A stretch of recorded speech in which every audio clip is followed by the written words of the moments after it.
Marcus Webb had exactly three things going for him in life.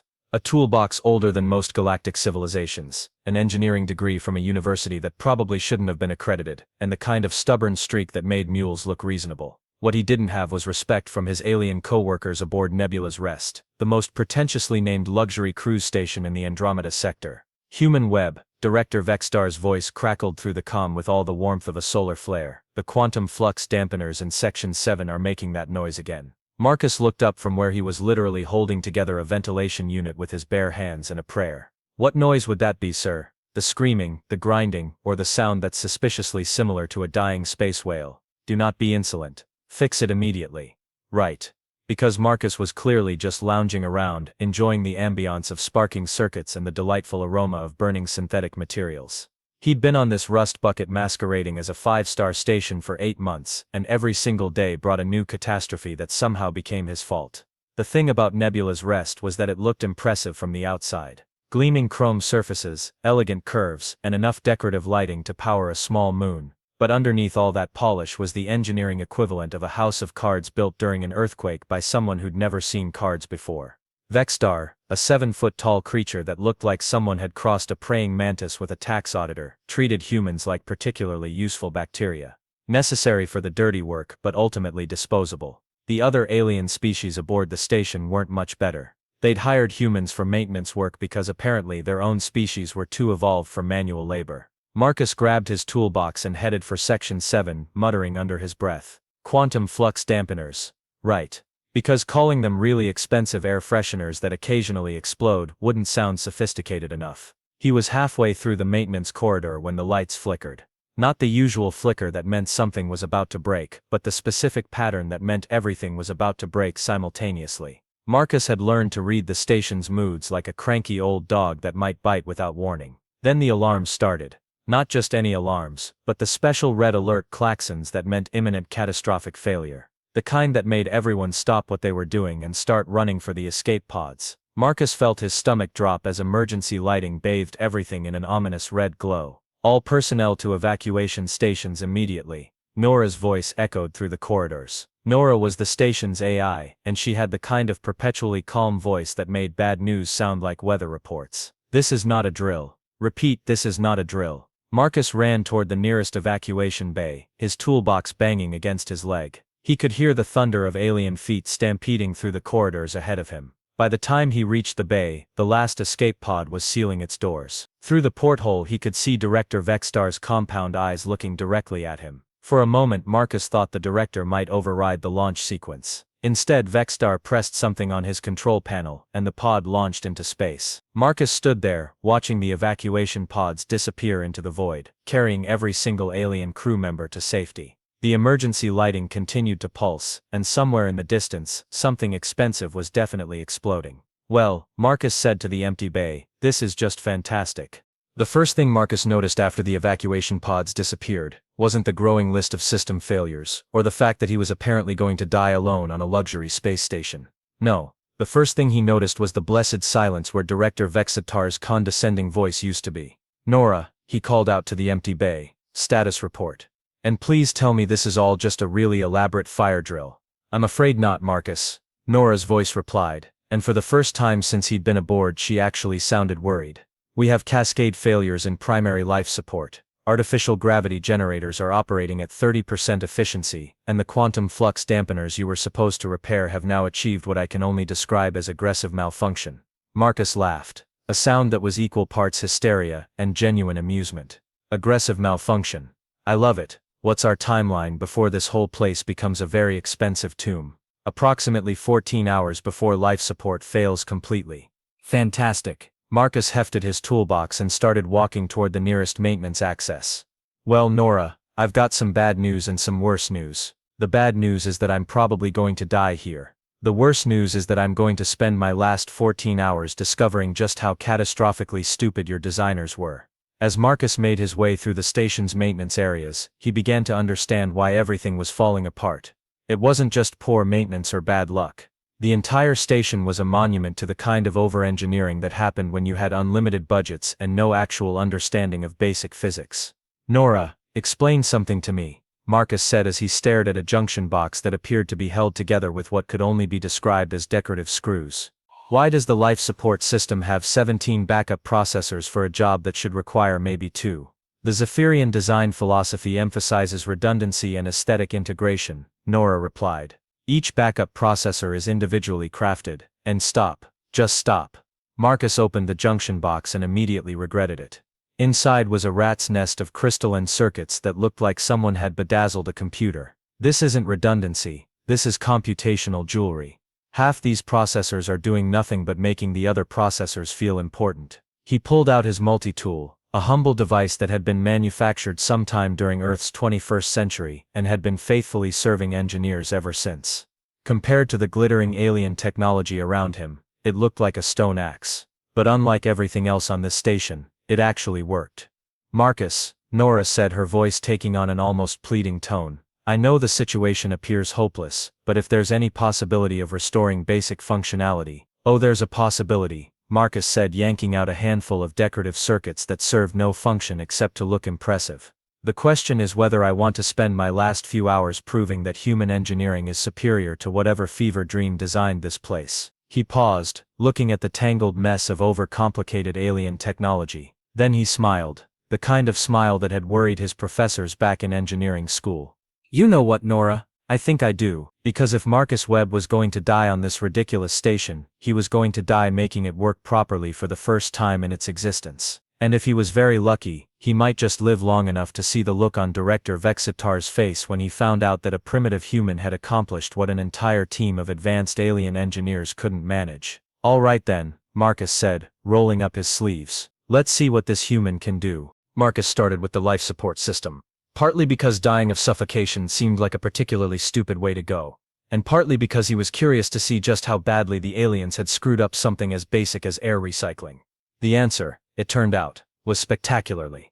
Nora, walk me through this, Marcus said, staring at what appeared to be a crystalline sculpture where the main air processor should have been. This beautiful art installation is supposed to scrub carbon dioxide from the atmosphere. The ethereal atmospheric purification matrix represents the pinnacle of Zephyrian biotechnological integration. Nora replied with what Marcus was starting to recognize as programmed pride. Each crystal resonates at a specific harmonic frequency to do what exactly? Because right now it's resonating at the frequency of not working. Marcus tapped one of the crystals with his multi-tool. It made a sound like a very expensive wind chime having an existential crisis. How long has this thing been held together with hope and good intentions? The system has been operating at reduced efficiency for approximately 6 months. 6 months. Marcus pulled out his flashlight and peered deeper into the mechanism. And nobody thought to mention that the thing keeping everyone alive was slowly dying. What he found inside the housing made him laugh out loud. The entire elaborate crystal matrix was supported by what appeared to be the alien equivalent of duct tape. Expensive, glittery duct tape, but duct tape nonetheless. Okay, Nora, here's what we're going to do, Marcus said, pulling out his toolkit. I'm going to commit what your designers would probably consider an act of technological sacrilege. He started removing crystals. Not all of them, just the ones that weren't actually connected to anything functional. Within an hour, he'd reduced the ethereal atmospheric purification matrix to about a third of its original size and somehow doubled its efficiency. This is impossible, Nora said, her voice filled with something that sounded suspiciously like wonder. The atmospheric composition readings are better than they've been since the station was commissioned. It's not impossible. It's just practical, Marcus replied, wiping alien crystal dust off his hands. Your designers confused complexity with competence.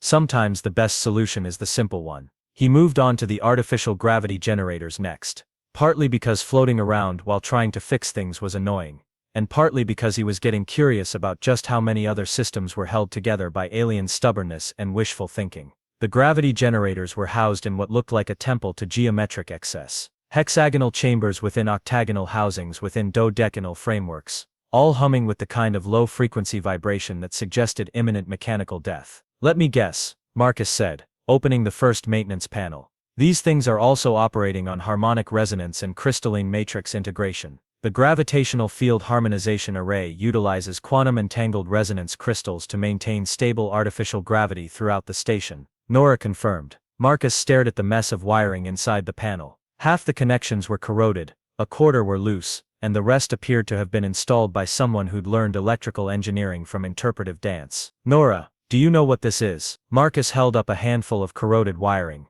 quantum-entangled resonance conduits. Nope, these are regular electrical cables that somebody painted with glitter. He started stripping wires and making new connections with materials from his toolkit. Your quantum-entangled crystals are being powered by the galactic equivalent of Christmas lights. As he worked, Marcus began to understand the fundamental problem with the station. The aliens had built everything to look impressive rather than function properly. Every system was over-designed, overcomplicated, and under-maintained. They'd prioritized aesthetics over engineering, form over function, and sophistication over actually working. You know what the funny thing is, Nora, Marcus said, as he bypassed an entire bank of decorative processors that served no purpose except to blink impressively. This station probably cost more to build than most planets' entire GDP, and it's held together worse than my first apartment. Your species' approach to engineering is quite different from what I'm accustomed to, Nora observed.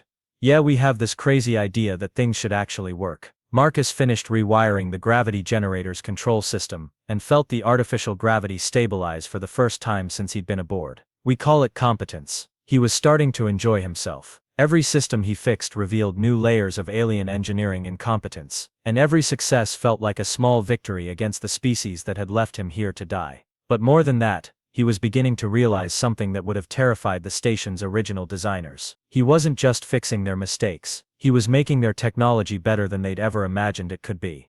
By day 3, Marcus had stopped pretending he was just making repairs.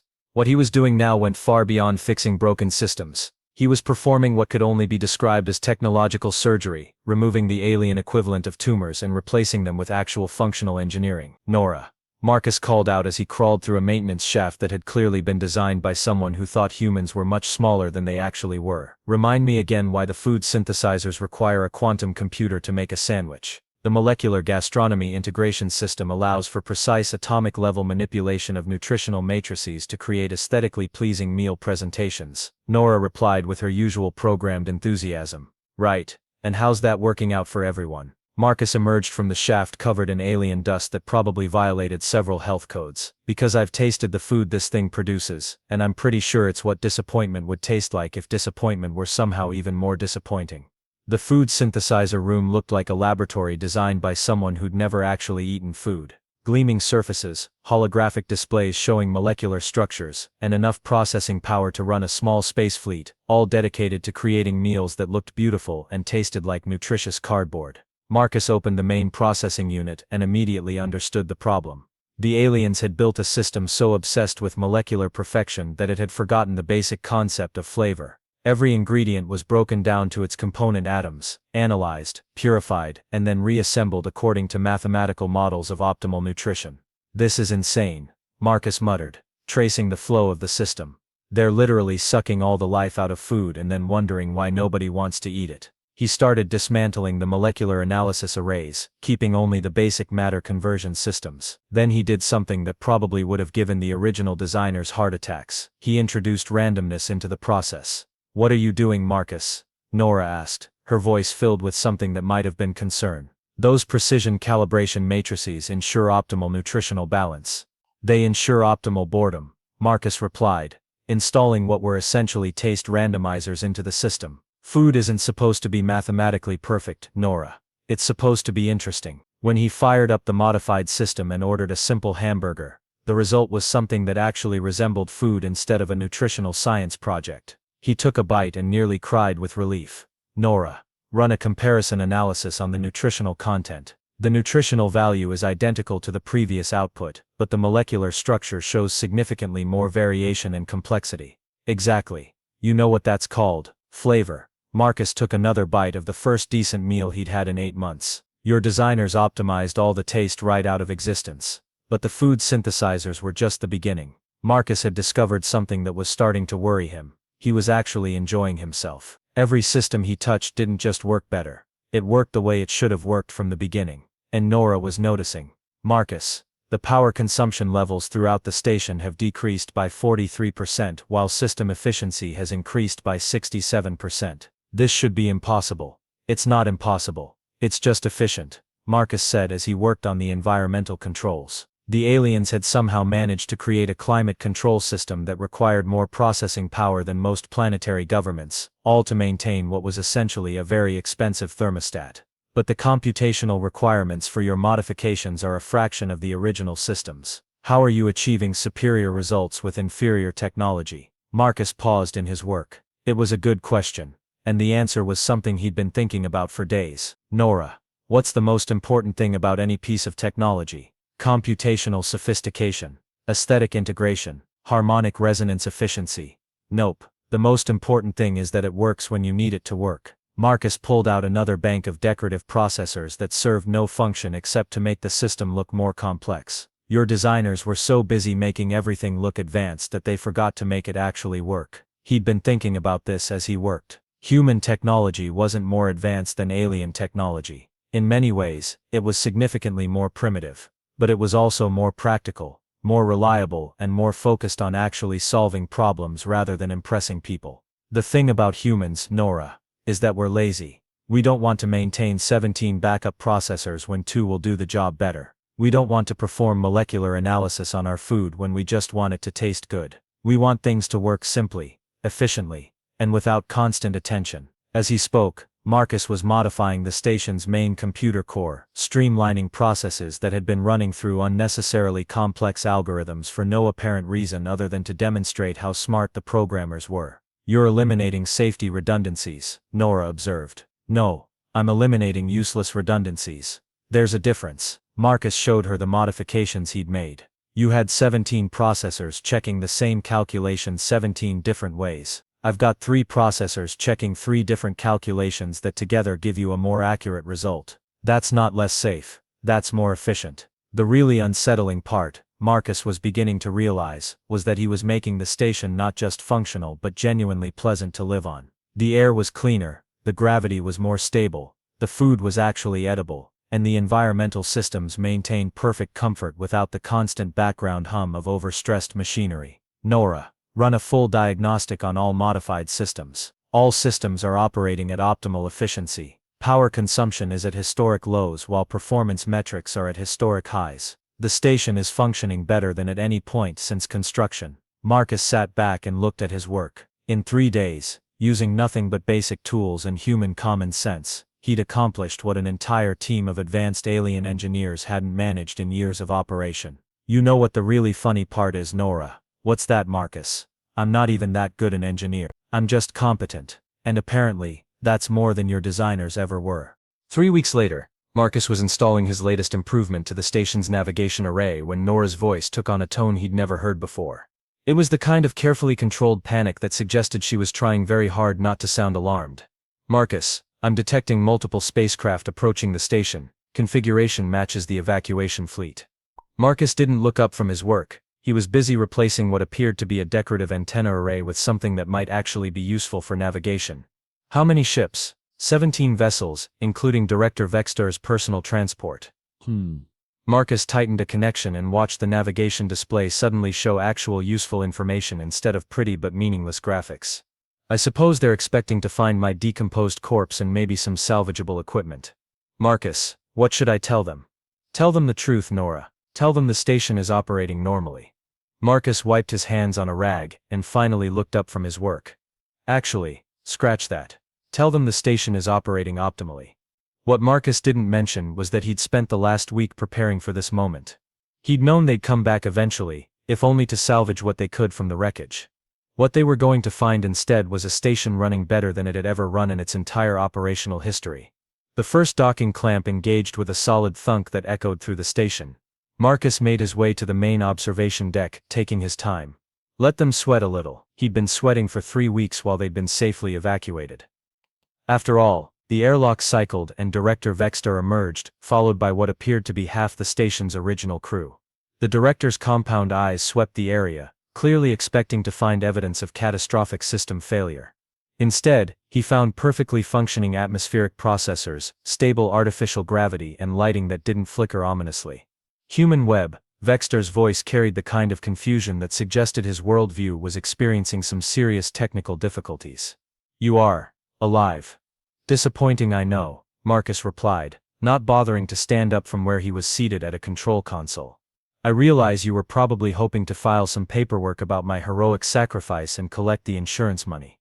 How is this possible? The station was experiencing total system failure when we evacuated. Marcus gestured around the observation deck, where every system was humming along with the kind of quiet efficiency that suggested actual competence.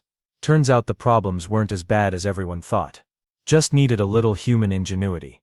This was, Marcus reflected, something of an understatement. What he'd actually done was essentially rebuild the station's entire operational framework from the ground up, but he wasn't going to mention that just yet. Behind Vextor, Marcus could see other alien crew members staring around in amazement.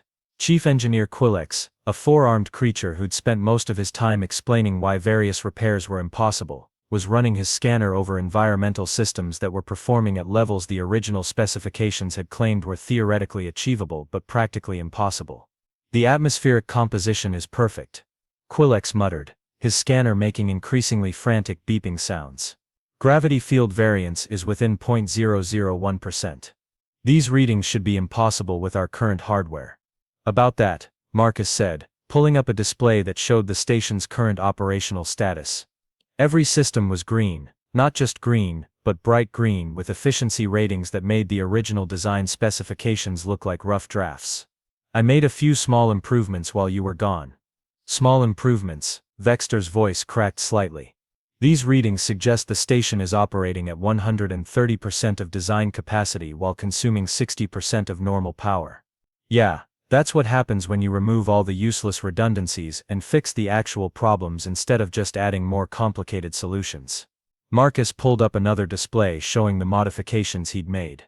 "For instance, your life support system had 47 different processors running calculations that could be handled by 3 processors running better algorithms." The assembled aliens stared at the display in silence. Marcus could practically hear their brains trying to process what they were seeing. "This is impossible," Chief Engineer Quillex said finally. "Our systems were designed by the most advanced engineering teams in the galaxy. The mathematical models alone took decades to develop." "Your mathematical models were wrong," Marcus said with the kind of casual confidence that comes from having spent 3 weeks proving it. "Also, your engineering teams confused complicated with advanced. They're not the same thing." Director Vextor moved closer to the display, his compound eyes reflecting the green status lights. "You are claiming that you, a primitive human maintenance worker, have improved upon technology developed by civilizations thousands of years more advanced than your own." "I'm not claiming anything," Marcus replied, standing up and stretching. "I'm demonstrating it." "Nora, show them the comparative analysis." The display filled with charts and graphs showing system performance before and after Marcus's modifications. The improvement curves were so dramatic they looked like someone had drawn them as a joke. "The human-designated Marcus Webb has achieved efficiency improvements averaging 67% across all major systems," Nora announced with what sounded suspiciously like pride. "Additionally, he has eliminated all recurring maintenance issues and improved overall system reliability by a factor of 4.3. The silence that followed was the kind of profound quiet that happens when an entire worldview collapses all at once. Vextor asked finally, his voice barely above a whisper.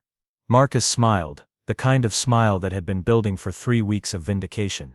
"I applied basic engineering principles that apparently nobody here had ever heard of. I prioritized function over form, efficiency over complexity, and solutions over sophistication." He walked over to a control panel and made a few adjustments, causing the station's main display to show a real-time breakdown of system operations. Everything was running smoothly, quietly, and efficiently. "You want to know the really funny part?" Marcus continued. "I'm not even that good an engineer, I'm just competent. The fact that competence looks like miraculous achievement to you says more about your engineering standards than it does about my abilities." The alien crew members were now openly staring at their instruments, trying to reconcile what they were seeing with what they'd been told was possible. "The food synthesizers are producing meals with flavor profiles that exceed our original design parameters," reported someone from the back of the group. "The navigation systems are tracking celestial objects with precision we've never achieved. Even the decorative lighting systems are more aesthetically pleasing while using less power." Marcus nodded. "Turns out that when you build things to actually work instead of just look impressive, they tend to work better. Revolutionary concept, I know." Director Vextor spent the next hour in what could only be described as a crisis of faith. He moved from system to system, running diagnostics that confirmed what his instruments were already telling him. The station was operating better than it had ever operated in its entire existence. Finally he returned to where Marcus was sitting, calmly eating what appeared to be an actual edible meal from the food synthesizers. Human Webb, Vexstar began, his voice carrying the weight of someone whose entire understanding of the universe had just been turned upside down. Marcus corrected, taking another bite of what was definitely the best sandwich the station had ever produced. We've been through a life-threatening crisis together. I think we can use first names. Marcus. The name seemed to stick in Vexstar's throat like he was choking on his own prejudices. What you have accomplished here should not be possible. And yet here we are. Marcus gestured around the observation deck, where every system was humming along with quiet efficiency. The thing is, Vexstar, it was always possible. Your people just never bothered to try.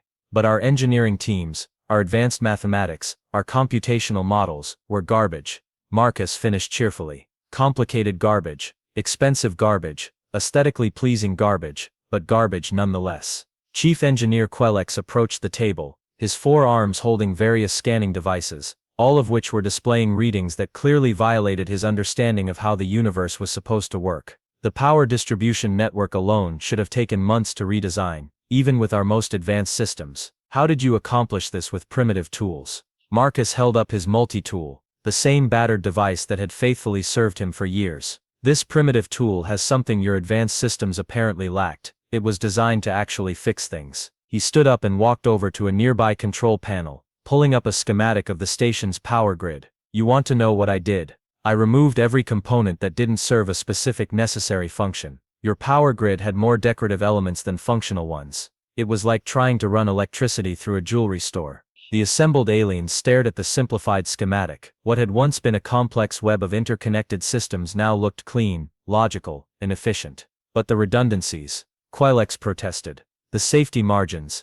the backup systems, are all still there, Marcus replied, highlighting different sections of the schematic. They're just not buried under 17 layers of unnecessary complexity. You had backups for your backups, most of which didn't actually back up anything important. Director Vexstar moved closer to the display, his compound eyes reflecting the clean lines of the redesigned systems. This level of efficiency should require decades of research and development. It required 3 weeks of not overthinking everything, Marcus said. You know what the fundamental difference is between human engineering and alien engineering? We're too lazy to build things that don't work. He pulled up another display, this one showing maintenance schedules. Before my modifications, this station required constant maintenance, daily system failures, and weekly emergency repairs. Now it's essentially self-maintaining. You know why? Because I built it to work right the first time instead of building it to look impressive. The implications of what Marcus was saying began to sink in. If a single human could achieve this level of improvement in 3 weeks, what did that say about the alien approach to engineering that had been considered the pinnacle of technological achievement? We would like to offer you a position, Vexstar said suddenly, his voice carrying the tone of someone making a decision that went against every instinct he had. Chief Engineer, with full authority over all station systems. The compensation would be substantial. Marcus leaned back in his chair, a smile spreading across his face. Now that's interesting. 3 weeks ago you left me here to die because I was just a disposable human maintenance worker. Now you want to put me in charge of everything. The results speak for themselves, Vexstar admitted, the words clearly causing him physical pain. Your methods, while unconventional, have proven remarkably effective. My methods aren't unconventional, Marcus corrected.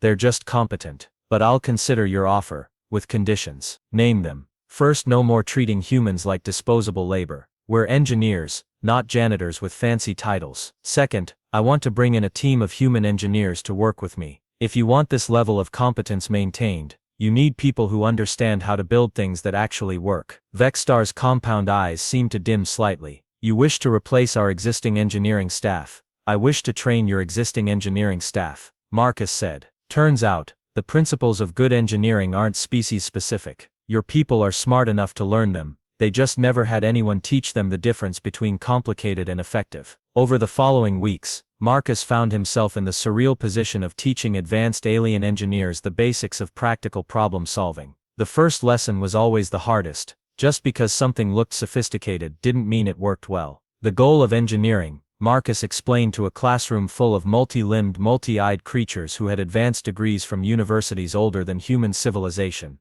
is not to impress people with how smart you are. The goal is to solve problems efficiently, and reliably. He held up two devices. One was a crystalline array that looked like it belonged in a museum of abstract art. The other was a simple metal box with basic controls. This beautiful device can calculate atmospheric composition using quantum harmonics and molecular resonance. This ugly box can do the same job faster, more accurately, and it won't break down every 6 months. The alien engineers stared at the demonstration with the kind of fascination usually reserved for watching natural disasters. But the aesthetic integration, one of them protested. The harmonic resonance patterns, the quantum entanglement matrices, are all ways of saying we made this more complicated than it needed to be, Marcus replied. Complexity is not sophistication, efficiency is sophistication. By the end of the month, Marcus had a waiting list of alien engineers wanting to learn human engineering principles. The station was running better than it ever had, using less power, requiring less maintenance, and producing better results across every measurable parameter. Nora, meanwhile, had developed what could only be described as an intellectual crush on human engineering philosophy. Marcus, she said one day as he was reviewing system performance reports, I've been analyzing the fundamental differences between human and alien approaches to problem solving. And what have you concluded? That humans are terrifyingly competent. Your species approaches engineering with a level of practical ruthlessness that is both admirable and slightly disturbing. Marcus laughed. We call it not having time for nonsense. When your technology has to work in environments that will kill you if it fails, you tend to focus on reliability over appearance. The other species will need time to adjust to this new paradigm. They'll adjust, Marcus said, looking out at the stars through the observation deck's windows. Because the alternative is admitting that they've been doing everything wrong for centuries. He paused, considering the irony of the situation. 3 weeks ago, he'd been abandoned to die on a failing space station. Now he was the chief engineer of the most efficiently operated station in the sector, training alien engineers in the radical concept of building things that actually worked. You know what the really funny part is, Nora? What's that, Marcus? I still think I'm just average at this job. If this is what average human competence can accomplish, I can't wait to see what happens when we start sending our actually good engineers out here. The thought seemed to give Nora pause. That, she said finally, is a truly terrifying prospect. Marcus smiled, and went back to his reports, where every system was green, every efficiency rating was optimal, and everything worked exactly the way it was supposed to work. It was, he reflected, exactly how engineers should be.